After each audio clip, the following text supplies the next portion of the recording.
आखिर एक पिता हूँ। मैं अपने बच्चे के लिए सारी दुनिया से लड़ सकता हूँ। इतनी आसानी से हिम्मत तो नहीं हारूंगा। ऐसे कैसे मेरे बेटे के साथ गलत कर सकती है वो? पत्नी बनकर आई थी वो उसकी, और आज उसकी क्या हालत कर दी उसने। इतनी आसानी से माफ़ नहीं करूंगा उसे। सुरेंद्र जी हिम्मत करते हुए खड़े होकर बोले।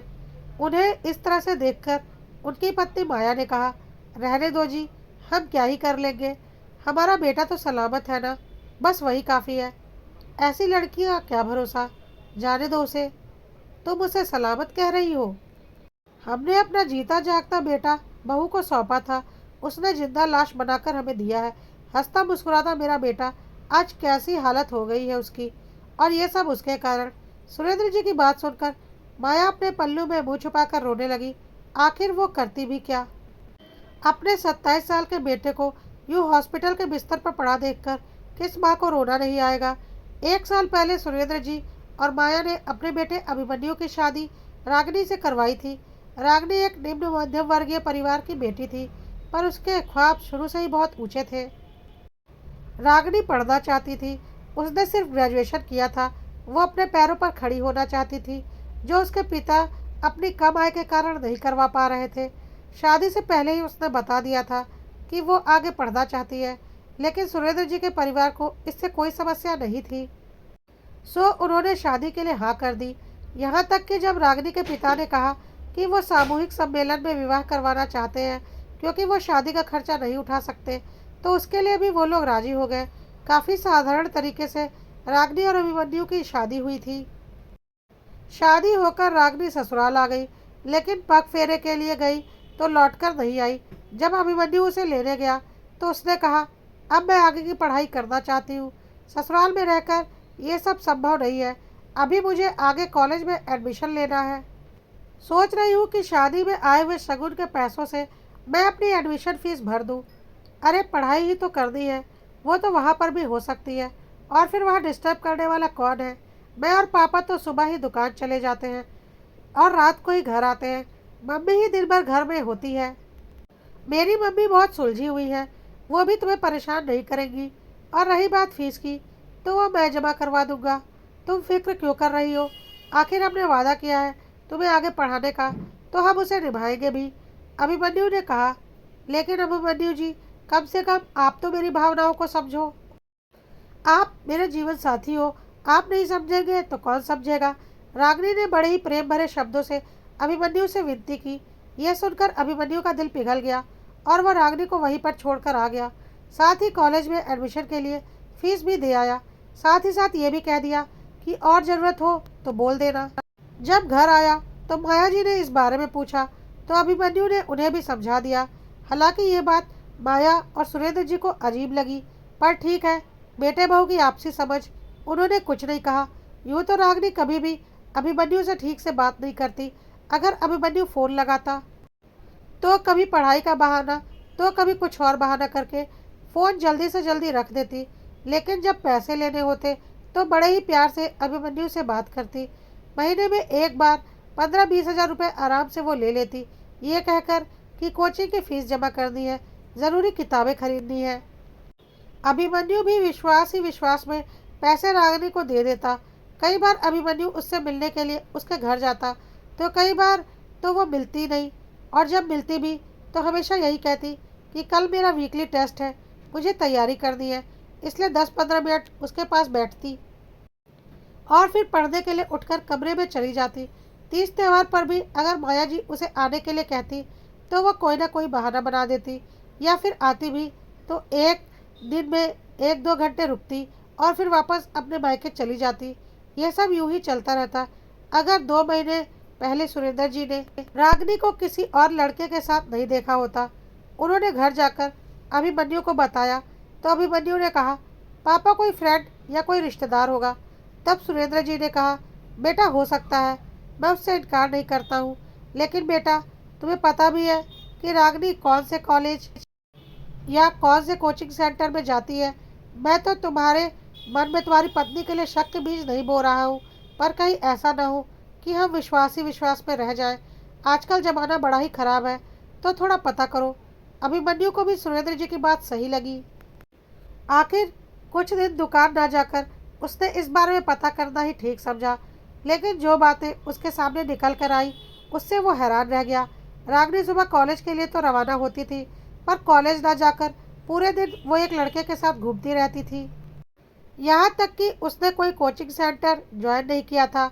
फिर वो पैसे किस बात के लिए ले रही थी? मतलब पैसे अभिमन्यु से ले रही थी और खर्च किसी और के साथ कर रही थी। ये देखकर अभिमन्यु पूरी तरह से टूट गया था। आखिर कुछ दिन बाद उसने हिम्मत करके सुरेंद्र जी को सब कुछ बता दिया। ये सुनकर सुरेंद्र जी और माया जी के पैरों तले जमीन खिसक गई। उन्होंने इस बारे में रागिनी और उसके माता पिता से बात करने की ठान ली और एक दिन बिना बताए अचानक उनके घर पहुंच गए। लेकिन रागिनी के माता पिता ने तो मानने से ही इनकार कर दिया। उल्टा वो तो सुरेंद्र जी और उनके परिवार पर ही झूठा इल्ज़ाम लगाने लगे कि वो लोग रागिनी को परेशान करते हैं और अब उसे पढ़ाने के अपने वादे से मुकर रहे हैं। तब सुरेंद्र जी ने कहा, हम ना तो रागिनी को परेशान कर रहे हैं और ना ही उसे पढ़ाने से इनकार कर रहे हैं, पर अब रागिनी की पढ़ाई का खर्चा हम तभी देंगे जब रागिनी ससुराल में रहेगी और वहीं रहकर अपनी पढ़ाई पूरी करेगी। लेकिन रागिनी ने इससे साफ इनकार कर दिया, मैं ससुराल में नहीं रहूँगी। और रही बात खर्चा देने की, तो वो तो आपको देने ही पड़ेंगे। आजकल कानून भी लड़कियों की ही सुनता है। रागिनी के जवाब को सुनकर सुरेंद्र जी और उनका परिवार हतप्रभ रह गया। एक तो चोरी, ऊपर से सीना चोरी। आखिर उन्हें समझ में आ गया कि वो गलत ही जगह फंस चुके हैं। आखिर सुरेंद्र जी ने साफ मना कर अपनी पत्नी और बेटे को लेकर वापस आ गए। दूसरे दिन रागिनी ने उनके खिलाफ केस दायर कर दिया कि अभिमन्यु और उसके परिवार वाले उसे परेशान करते हैं और उसे बात बात पर घर आकर प्रताड़ित करते हैं।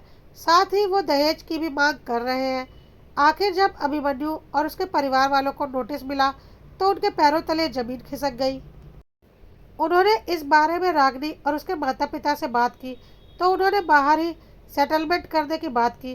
केस वापस लेने के एवज में रागिनी ने 10 लाख रुपए की डिमांड की थी, पर अभिमन्यु ने कहा, किस बात के पैसे चाहिए आप लोगों को? हमने तो आपका कोई खर्चा नहीं करवाया।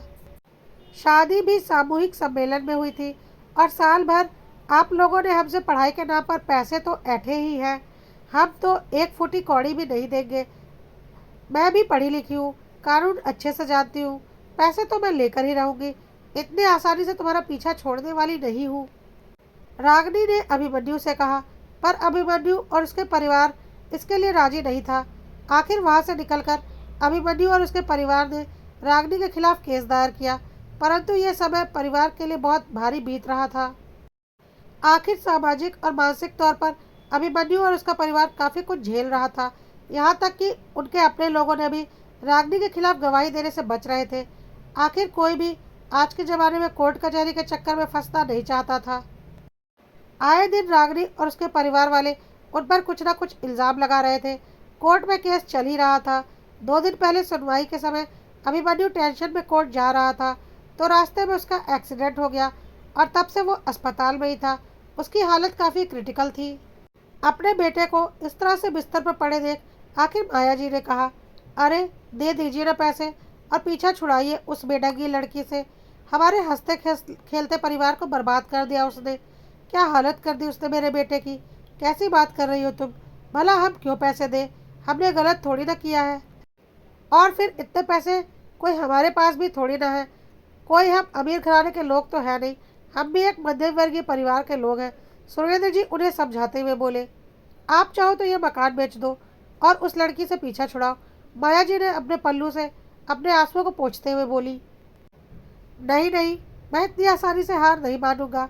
आखिर मैं एक पिता हूँ। आखिरकार सुरेंद्र जी ने अपने पड़ोसियों और रिश्तेदारों से मदद की गुहार लगाई।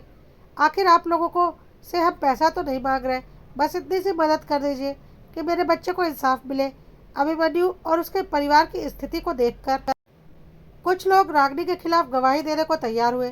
साथ ही साथ ये भी सजेशन दिया कि सामूहिक सम्मेलन में शादी हुई थी तो वहाँ के रिकॉर्ड निकलवाइए ताकि ये प्रूफ हो सके कि शादी में कोई इतना बड़ा खर्चा नहीं हुआ था और आप लोगों ने दहेज के नाम पर उससे कुछ भी नहीं मांगा। आखिरकार ये सब करने के बाद रागिनी का केस थोड़ा कमज़ोर जरूर हुआ। अभिमन्यु की स्थिति में अब पहले से सुधार है। अभी भी ये केस कोर्ट में चल पेंडिंग है। समाज के कई गणमान्य लोग इसमें शामिल हो गए, लेकिन रागिनी अभी भी 10 लाख रुपयों पर अड़ी हुई है। उसे लगता है कि शादी के नाम पर पत्नी इतने पैसों की हकदार तो है ही। अब अभिमन्यु ने भी सोच लिया है कि रागिनी ने उसके साथ इतना बड़ा दगा किया है। पैसे तो दूर की बात है, अब वह उसे सबक सिखा कर रहेगा। अभिमन्यु ठीक होकर घर आ चुका था। उसने अपने वकील से बात की और फिर रागिनी के ऊपर एक केस और दायर किया कि उसने शादीशुदा होते हुए भी एक गैर पुरुष से संबंध बनाकर रखे हुए हैं और अपने पति को धोखा दे रही है। साथ ही साथ पति से पढ़ाई के नाम पर धोखे से पैसा ले रही है। पैसों का सारा प्रूफ तो अभिमन्यु के पास था ही। अभिमन्यु ने केस में यह भी जोड़ा कि रागिनी उसे दहेज के नाम पर ब्लैकमेल कर रही है और उससे तलाक देने के लिए एक मोटी रकम की मांग कर रही है। साथ ही साथ उसके घर वाले भी इसमें शामिल है और उन्होंने पहले भी कई लोगों के साथ ऐसा कर रखा है। जब इस केस का नोटिस रागिनी के घर गया तो उसके पैरों तले जमीन खिसक गई। उसे कुछ भी समझ में नहीं आ रहा था यह सब कुछ क्या हो रहा है। खैर, जब इस केस की तारीख कोर्ट में पड़ी तो रागिनी हैरान थी। रागिनी का बॉयफ्रेंड कोर्ट में खड़ा था। उसने जज को बताया कि यह रागिनी के घर वालों का पुराना काम है। यह लोग ऐसे ही सीधे साधे लड़के वालों को फंसाते हैं और फिर उन्हें ब्लैकमेल करके उनसे मोटी रकम ऐंठते हैं और फिर कोई नया मुर्गा फंसाने के चक्कर में पड़ जाते हैं। इन्होंने पहले भी 2-3 बार ऐसा कर रखा है। रागिनी के बॉयफ्रेंड ने रागिनी का सारा काला चिट्ठा सबूत के साथ अदालत में खोल दिया था। उसके पहले के 2 पति भी अदालत में आकर गवाही दे चुके थे। रागिनी की सारी सच्चाई सबके सामने थी। अदालत ने रागिनी और उसके माता पिता को फ्रॉड कर दे और उस लड़के वालों को ब्लैकमेल करने के जुर्म में 10 साल की सजा सुनाई। साथ ही साथ अभिमन्यु द्वारा दिए गए सारे पैसे सूद समेत वापस करने का ऑर्डर दिया। रागिनी को लेकर जब पुलिस जा रही थी तो अभिमन्यु मुस्कुराता हुआ रागिनी के पास गया और बोला, बहुत होशियार समझती थी ना तुम अपने आप को। कानून औरतों की सुनता जरूर है लेकिन सच्चाई भी सामने आ ही जाती है। बस उसके लिए थोड़ी हिम्मत करनी पड़ती है। मैंने बहुत सोचा, फिर मुझे लगा कि तुम्हें 10 लाख रुपए देने से अच्छा है कि मैं तुम्हारे बॉयफ्रेंड को 2 लाख रुपए देकर खरीद लूँ। कहकर अभिमन्यु जीत भरी मुस्कान मुस्कुराने लगा। वैसे मैंने बहुत मुश्किलों से तुम्हारे बॉयफ्रेंड का पता लगाया और उसे 2 लाख रुपए देकर बहुत आसानी से तुम्हारा सारा काला चिट्ठा खुलवा दिया। हाँ, एक बात और, बहुत प्यार करती हो ना तुम अपने बॉयफ्रेंड से, तो सुनो, मैं तुम्हारे पुराने पतियों से भी उसके जरिए ही मिल पाया और उन्होंने ही मुझे तुम्हारे खिलाफ बहुत सारे सबूत दिए। अब सड़ो जेल में, तुम्हारी वही जगह है। मेरे पापा ने तुम जैसों को लाइन पर लाने की हिम्मत दिखाई और उनको देखकर मुझे भी हिम्मत आई, जिसकी वजह से आज तुम्हें तुम्हारी असली जगह पर मैं पहुंचा पाया हूँ। रागिनी चुपचाप खड़ी होकर अभिमन्यु की बातें सुन रही थी और समझ चुकी थी कि अब उसका और उसके परिवार का आगे का जीवन जेल में कटने वाला है और जितने पैसे उन्होंने धोखे देकर लोगों से ऐंठे हैं वह सारे पैसे अब उन्हें सूद समेत वापस करने पड़ेंगे। साथ ही साथ जेल की रोटी भी खानी पड़ेगी। अगर सुरेंद्र जी ने हिम्मत नहीं दिखाई होती और उनकी हिम्मत देखकर अभिमन्यु ने हिम्मत नहीं की होती तो रागिनी और उसके परिवार का खेल आगे भी ऐसे ही चलता रहता और पता नहीं कितने निर्दोष उनके जाल में फंसते रहते।